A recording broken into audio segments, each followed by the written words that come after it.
The Senate has given President Muhammadu Buhari 6 weeks ultimatum to address rising insecurity in the country or face impeachment. Egosa Egumbo reports. It started as speculations on Tuesday. Angst by the growing state of insecurity. Senators threatened a showdown if this challenge isn't addressed urgently. They were particularly disappointed that the leadership of the Senate was silent on the issue. When the Senate resumed plenary on Wednesday, there was no trace of the matter on the order paper, despite reports that the Senate President had promised to discuss it publicly. Instead, the Senate went into a closed session that lasted over 2 hours. Details of what transpired in that session was, however, not discussed. However, back at plenary, the Senate President began by notifying the lawmakers of a request from the governing All Progressives Congress to appoint Senator Abdullahi Gobir as the Senate leader following the defection of Senator Yahya Abdullahi. Except here with the party's nomination of Senator Ibrahim Abdullahi Gobir, Sokoto East Senatorial District, as replacement for the Senate leader and chairman APC Senate caucus. Moments later, the minority leader, Philip Aduda, raised a motion on the state of insecurity through a point of order, but the Senate President quickly shut it down. The efforts that have been made so far on the issues of security in the country, after which we will give an ultimatum to the President that he resolves this issue, otherwise we give an impeachment notice. And as such... Minority leader, your point of order. First, you are supposed to cite the order. Second, you are supposed to discuss with me what you are going to discuss. You didn't. Thirdly, I read the progress report. Thirdly, when I read it, when some of our colleagues were still not listening. Thirdly, we have already passed that stage. Look at where we are today. So, just hold on, please. So, at this moment, that point of order, I don't know what it is, but falls flat on its face. This development forced the senators in the opposition to stage a walkout.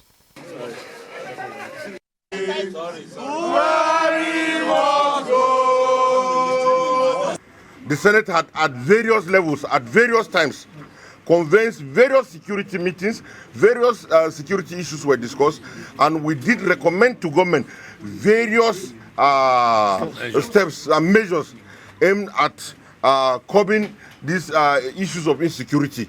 We realized that even Abuja that we are in is no more safe. The lawmakers have now given the president an ultimatum. Well, we have given 2 months' notice within which 6 weeks. Within 6 weeks precisely, within which this security issues should really be resolved. Although this decision may have been announced by the minority caucus in the Senate, but it has been established that it's the general view of the whole Senate. Well, I can tell you without any equivocation that this is the reflection of the whole Senate.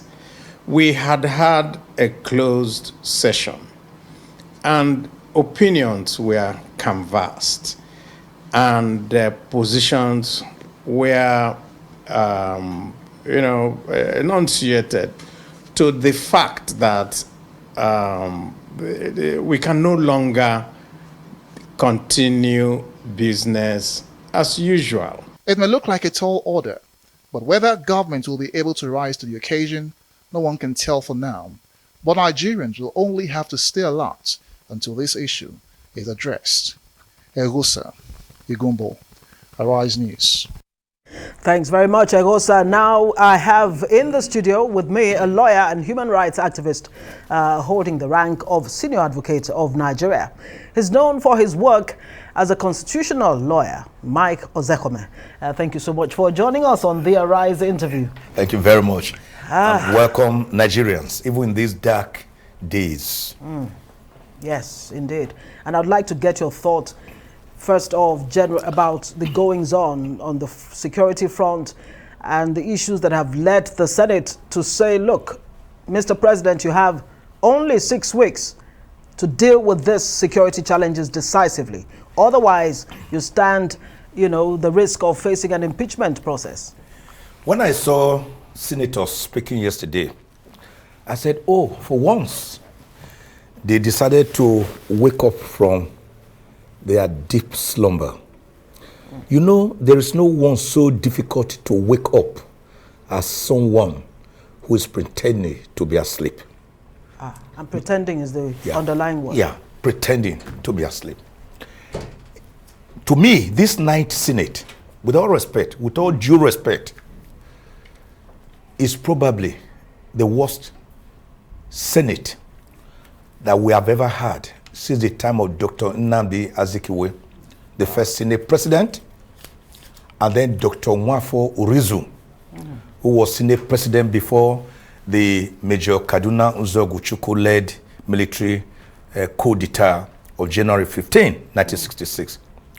And I want to also rate that the 8th Senate of the National Assembly was perhaps the best because they could challenge President Buhari, they could speak truth to power, they could challenge impunity, right? They could look at the devil eyeball to eyeball and say, devil, you are devil. That was how strong that 8th Senate was. But this one, I've always called them Mr. Take a Bow Senate. Why do I call them that name? Right. A person comes for screening for an important position, like a ministerial position or a position that has to do with security. And the person comes and they listen to this, say, oh, introduce yourself. I am Mike Ozekhome, senior advocate of Nigeria. Oh, we know you very well. Take a bow. Come on. No country grows like that. So you're putting because we the don't blame, interrogate them. Right. You're putting the blame squarely at the doorstep of the Nigerian Senate, of the National Assembly, of the legislature. Is that what you're doing? First, at the doorstep of the Senate President and the House of Representatives Speaker, holding forth for the National Assembly, the legislature, the first arm of government under Section 4 of the Constitution. That of the executive, I put squarely at the doorsteps of Mr. President, who has the executive under Section 5 of the Constitution.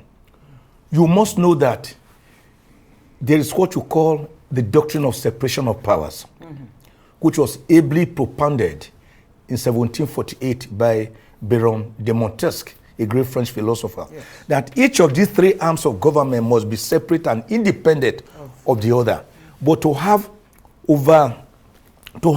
counterbalancing effect, one on the other. Checks and balances. Yeah. So for the president, for the entire country, I would say the entire blame must be on Mr. President. Do you know why? It was Harry Truman, a former American president, who said the buck stops here. Right. The buck. So in all my offices, on all my tables, even in my bedroom, I have that sign. The buck stops here. So when the senators, though minority caucus of the Senate, come out and cry out and say, look, this cannot continue. The state of affairs, the state of insecurity in the country cannot continue like this. And more or less, distancing themselves from the failure of the executive that you've pointed out, maybe the rest of the legislature.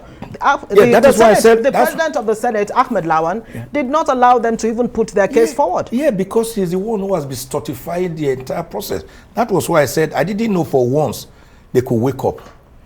Because the situation has become so bad that the deaf can hear it, the blind can see it, the lame can walk it, the numb can feel it.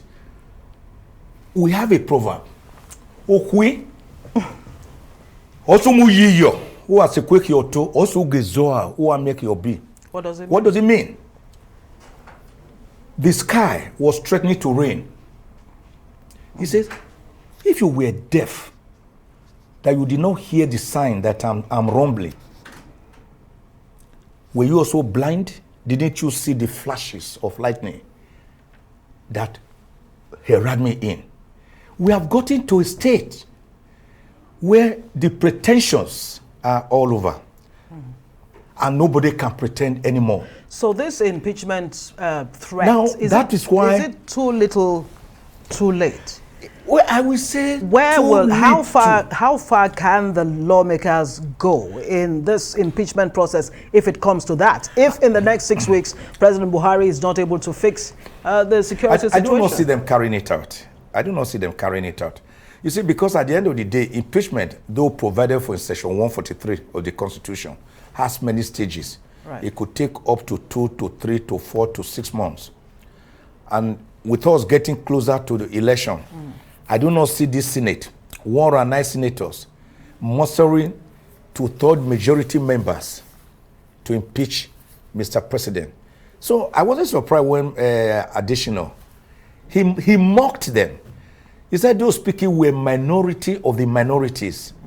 And I felt sorry for Nigeria, that a presidential spokesperson will regard distinguished senators who are bearing their minds on a state of the nation that is so bad that everyone can see it, that even the Federal Capital Territory, Abuja, is now being infiltrated and being threatened.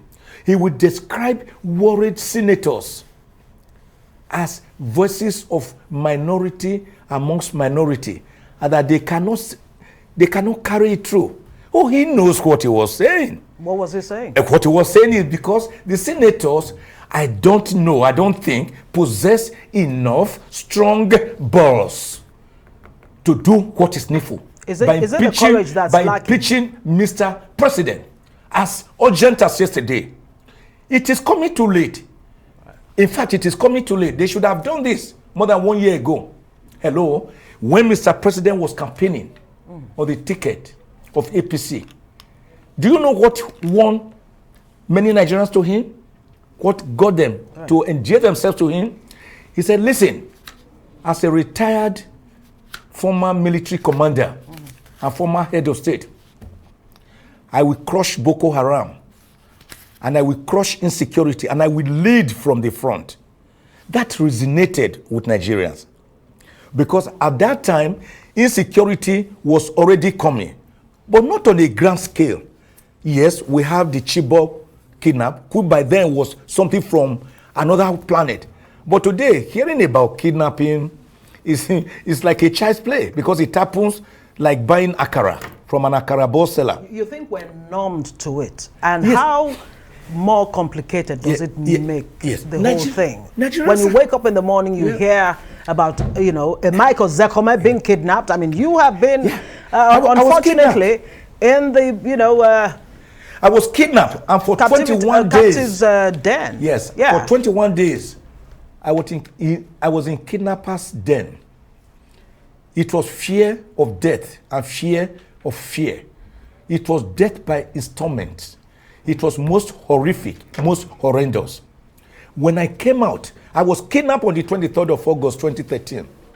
When I was released, thank God for his mercies. Romans 9:15. I will show mercy on whomever I will show mercy.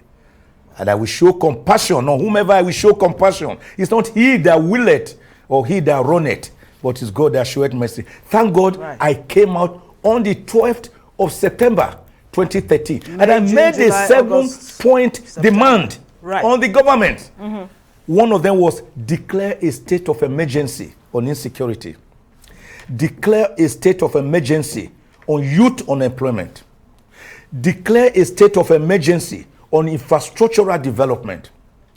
Declare a state of emergency on educational opportunities. I made all this. If you just Google Mike Ozekhome, YouTube, kidnap, you will see everything I said. So I'm not just formulating it. I'm telling you something. As far back as 2013. That is 9 years ago. So like Nostradamus, the man who saw tomorrow, like the oracle at Ile-Ife, that always gaze into the future to pronounce the next Oni to be. Right. Like Oni Ogunwusi or Jaja the second. I saw it coming. And I said it. Listen, my dear. And listen to this, Nigerians. We are suffering from what you call the fate of the barber's chair, of perpetual motion. And no movement. And no movement. In fact, we are even retrogressing. We are like the Bourbons of European history that learnt nothing and forgot nothing. Do you know what is happening? Well, one of them, I think, additional one other presidential speaker say, oh, the senators are now talking because it is close to them. Really, we're 8 members of the Brigade of Guard not mowed down in cold blood. They say it was by a sniper. The sniper infiltrated from where? I always remind people the immortal words of a German cleric, Right. prelate, Martin Niemöller. You see, Martin Niemöller watched the horrors of the Second World War, which took place between 1940 and 1945, leading to the destruction of the twin cities, 2 Japanese twin cities of Hiroshima And Nagasaki. and Nagasaki by the atomic bomb. Yeah. And there was human misery. Millions of Jews were gassed, were killed in gas chambers.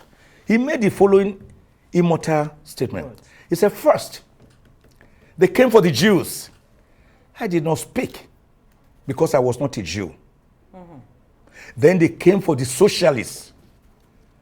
I did not speak because I was not a socialist. Then they came for the Catholics. I did not speak because I was not a Catholic. Then they came for the trade unionists. I still did not speak because I was not a trade unionist. Then they came for me. By then it was too late because there was no one left So is to it speak for me. Is it too late for Nigeria now? You have, let me paint the picture back to you as you have just done. Aviation is shutting down. Yeah. Labor is protesting alongside ASU, the Academic Staff Union of Nigerian Universities, Lecturers Union in the universities. Bakers actually went on strike too. Thankfully, they have called it off. So practically every aspect of national life has been affected. Everybody in Nigeria has been affected by this, Nigeria is in a state including the lawmakers themselves who have finally cried out. But are you saying it is too late? Where do we go from here? What kind of reaction do you expect from the president and the so-called presidency? The president, I expect him to make a national broadcast assuring Nigerians that I remain your president and a very strong executive president, able to defend your lives. I know my duties under sections 217 and 218 of the Constitution as the commander-in-chief of the armed forces of the Federal Republic of Nigeria, not just the executive president who is the CEO of the country, but as the one who can hire and fire the chief of army staff, chief of naval staff, chief of air force, who can deploy the armed forces for a war or to nip in the bud a clear and present danger. I also know that I'm the head of the Nigerian Police Force under sections 214 and 215 of the Constitution. I want to take full responsibility that in the remaining 10 months I will be in office, I will defend and protect your lives and protect your property under section 14 of the Constitution of Nigeria. Because the primary duty of any government is security and protection of lives and property and provision of welfare for the people. But any government that cannot do that has failed abysmally. And that is what we are saying. So in the That is why right, the entire country is in a state of anomy. Nothing is working. The dollar, are you not aware? It has gone to about 710. Over 700 naira. But naira to the dollar. 2 years ago, I'm sorry. Right. 2 years ago, when I predicted, because the dollar at that time had been stable at $390 for over 1.5 years. Then I told them, I said, looking at the monetary and fiscal economic measures of the country, at least the little economics I did in O level in 1974, and I made A1. I said the naira. I wish I could say the same. I said the naira is going to go up to 500 naira. Imagine someone predicted that about 2.5 years ago. And they say, beyond that. Oh, I said it even here. They say, oh, it's crazy. But today, it's 710. I had one of the presidential candidates saying, we will pay you in naira. So whether the dollars goes up or whether naira goes up or not to the dollar, it doesn't really matter. Back to the issue. We are in trouble, deep trouble. Yes, and I hope we're not deep trouble. Oh and the earlier we realize sometimes, Mr. Mike Ozekhome, I wish we're just really exaggerating, the seriousness and the gravity of what's on ground. You say Mr. President should address Nigerians, but is that even enough with where things stand right now? No, it's not enough. Of course, in addressing Nigeria, he has to hold the Security Council meeting. He's the head of the National Defense Council, National Security Council. And according to them, they are giving every equipment, every money that they need. But you must know, didn't you hear Abu Sani, who spoke to BBC, head of kidnapping bandits? He says it's profitable to everyone involved, including he said this is the biggest industry in Nigeria today. Where kidnappers kidnap school children, they just go into a school, take away about 100 to 200 children, keep them in the forest. They get phone numbers of the parents. They tell the parents, this is how much you are going to pay. But in order to preserve the lives of your children and save them from dying of starvation, you have to buy us 50 bags of rice, 30 bags of beans. You must buy us baskets of tarodo, tatache. You must buy us palm oil, vegetable oil, salt, foodstuff generally, including onions, so that we can keep your children alive for you to come and pay the ransom. So what exactly do you think is playing out there? Is it really just about the money they get for ransom, or do they have a bigger agenda? There's so much has been said, some of them, because every time we hear them say, look, government knows what we want until government meets our demand. And then again, on the other hand, you hear that there's this international dimension to all of this, to all what Nigeria is going through now. Whether you call it international dimension, like the presidency was said that these are people infiltrating from Libya. That is the more reason why you should snuff them out, why you should kill them, why you should take them out, if you believe that they are not Nigerians. You agree with El Rufai, who says just flat some of them said, hello, you brought us into the country during the 2015 election. You wanted us to come and help. We played our role, we helped. Now, you didn't now sever the relationship in a decent way by providing for us to go back to our countries. You left us. So we had to go into the forest, and we must survive. So when they kidnap, they use part of the money to buy more equipment, because it is a lucrative business. Let me tell you, do you know one of the factors by which you know a failed government, or at best a failing government, is when non-state actors dictate the tune to a legitimately elected government, such as we have. The governor of Nasarawa State, Governor Sule, has just told all the schools to close down. Yes, following suit with what's happened in Abuja. Yes, you're following. What does that tell you? In Niger State, in Borno State, Boko Haram and other elements have planted their flags on Nigerian soil in some local government areas, collecting tax from citizens and giving them passes for them to pass. Haven't you heard them say it? How would you categorize Nigeria then? A failed state, a failing state? How can we return from the brink? a fair state, one of the is when no state actors. Another one is when corruption is rife and through the roofs like we are having now. Another one is when the economy is dancing like a yo-yo and cannot sustain life of the people. Then you can say it's a fair state. It will now be left for Nigerians to know from all the indices available whether Nigeria, that was about over $500 billion rebased economy by 2014, 2015, overtaking South Africa and becoming one of the three fastest growing economies in the world. That when you compare it with now, when Nigeria is said to be the poverty capital of the world, right, overtaking India, you will look at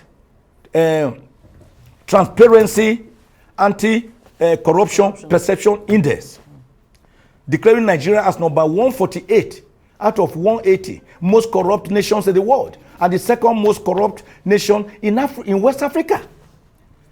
So, when you balance that period and now, you will be able to judge for yourself whether in a situation where bandits are threatening to abduct the president of a country, right, and Governor Nasir El-Rufai of Kaduna State, and other politically exposed persons, and other politically exposed persons, PEP, and they post this video.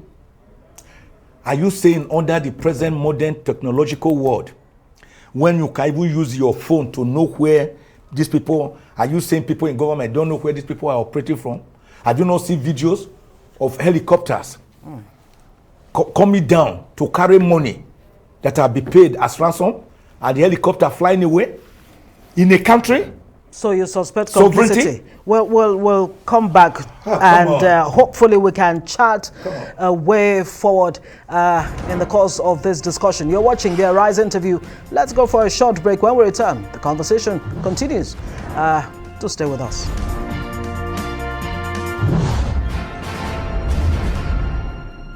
Welcome back to the Arise interview, where we speak to the newsmakers as well as ordinary people doing extraordinary things around the world and featuring the voices at the heart of the stories. I am Ngozi Alebu. Well, we still have in the studio a lawyer and human rights activist holding the rank of Senior Advocate of Nigeria, Mike Ozekhome. Thank you so much. It's been a loaded 30 minutes, so much, and we're trying to, narrowing it down to how we can make progress from where we are right now. You seem to give a very, very gloomy, conclusion to where we are. But can we salvage all of this? I recall not too long ago, Afe Babalola, respected, lawyer, said, look, let's really stop talking about election 2023. Can we fix the constitution? Can we address the challenges at the root, of Nigeria's problems? Robert Clark also said something similar. And now you have senators, though minorities, saying, look, if you don't fix this insecurity problem in 6 weeks, you stand to be impeached. Yeah. What does all of this really mean for our democracy? Is our democracy really what it means safe? For our democracy is that rather than deepening, rather than widening, rather than maturing, we are having more problems. It was late Chief MK Abiola. I always like to mimic that great Nigerian who won elections square. Fair and square, like they say. Fair and square. The most democratic, most transparent election ever had. And he was killed so that he would not reign. But he reigns in the hearts of the people. He said, if it takes a man 20 years to learn madness, how many years will he require to practice the madness? We continue to say we are learning democracy. Wow. Since 1999, have we not been learning? Doesn't a child go from a crèche to a kindergarten, from kindergarten to nursery, from nursery to primary, from primary, secondary, university, then postgraduate? So why do we have to stay in one place? Why are we not getting it right? Yeah, because is it at the root of this multiple challenges the we're root facing? of our problem has not been addressed. What That is is it? why when people, when living legends like Afe Babalola talk about, can we look at this, our constitution? Some people try to dismiss it with a wave of the hand. I was one Nigerian that came out smoking, roaring. I said, listen to this 95-year-old nonagenarian. He's talking sense. He has seen it all. The man whose story is impossibility made possibility. Listen to him. The reason is simple. We are treating a serious ailment like leprosy with medicine made for eczema. We have not attacked the root of the problem, which What is the root problem of the problem is our togetherness. When a marriage outlives its usefulness, won't the husband and wife come together and say, let us talk? Has this marriage outlived its youthfulness? Oh, Is that what it is? when Lord Lugard, or we just haven't found when Lord a way? Lugard amalgamated the southern and northern protectorates of Nigeria on the 1st of January 1914, the marriage was to be for 100 years in the first instance. Now, we never really agreed to come together as a country. We were already independent nations. Kane Bonu Empire, Oyo Empire, Benin Kingdom, great sages, Oba Ovora Aminu Ogbaise, who beat the British in 1897, leading to the Benin Punitive Expedition. Nana of Ichekiri, Jaja of Opobo. We were already independent. The Hausa city-state, the Igbo city-state.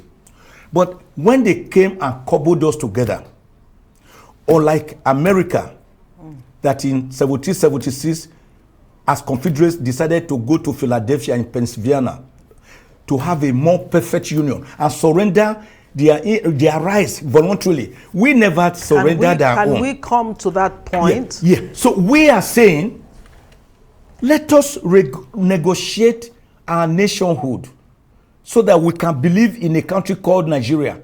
When you are having a form to fill and they are asking you your sex, gender, your religion, your tribe, state of origin, your religion, they are telling you we are not one.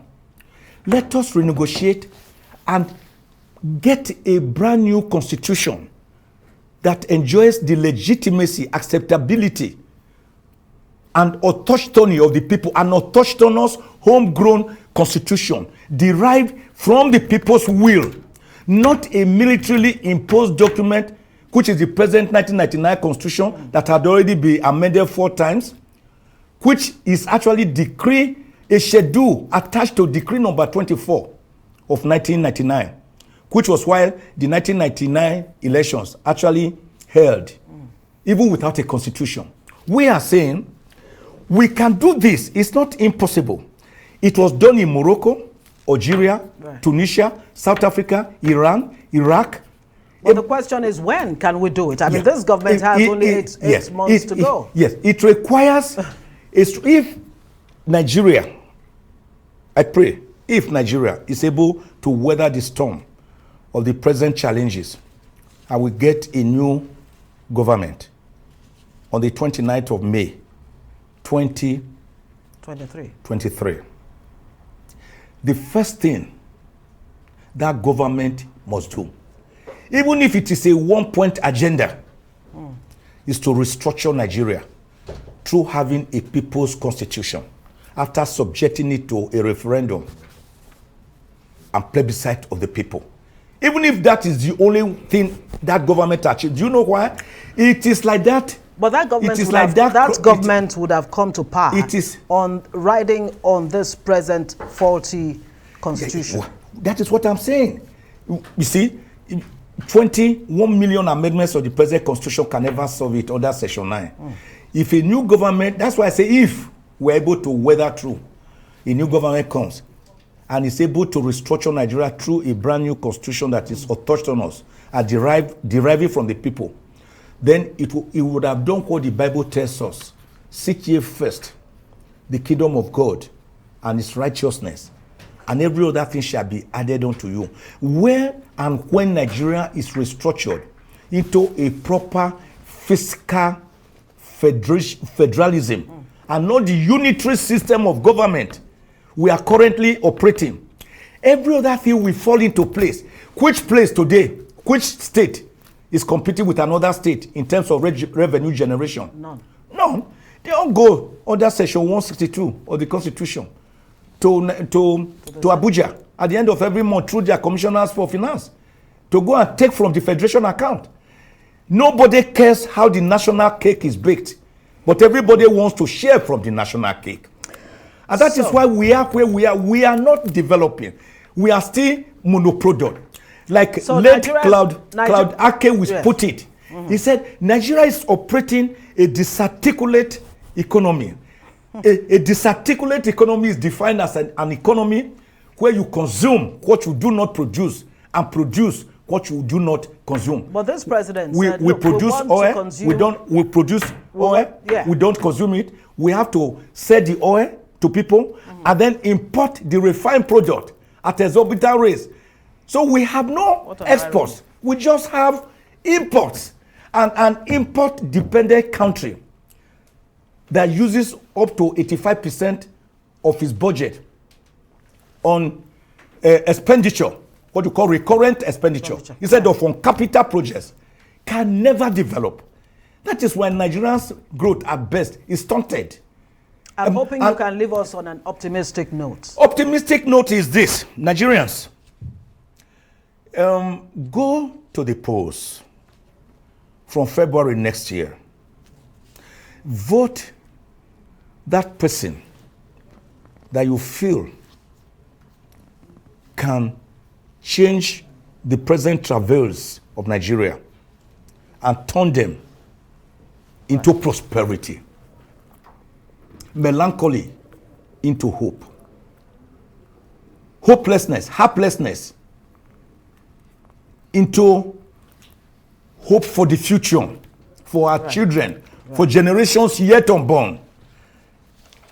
Like the young lady, Amusa, Toby, who just shattered the world record 2 times. In spite of. After 12.12, which was already a world record, she again shattered it to 12.06, and they say, oh, it was wind aided. Assisted. Whether it was wind aided or fire aided or gravel aided, the important thing is that that young lady gave hope to Nigeria and shattered the world record 2 times in as many days. Nigerians can make it. Yes, we can. That was how Obama, a grandson of an African caturera, became president of the greatest democracy in the world. Thank you so much. Yes, we can. Mr. Mike Ozekhome, Senior Advocate of Nigeria. Thank you very much for joining us. And that's a good place to leave it.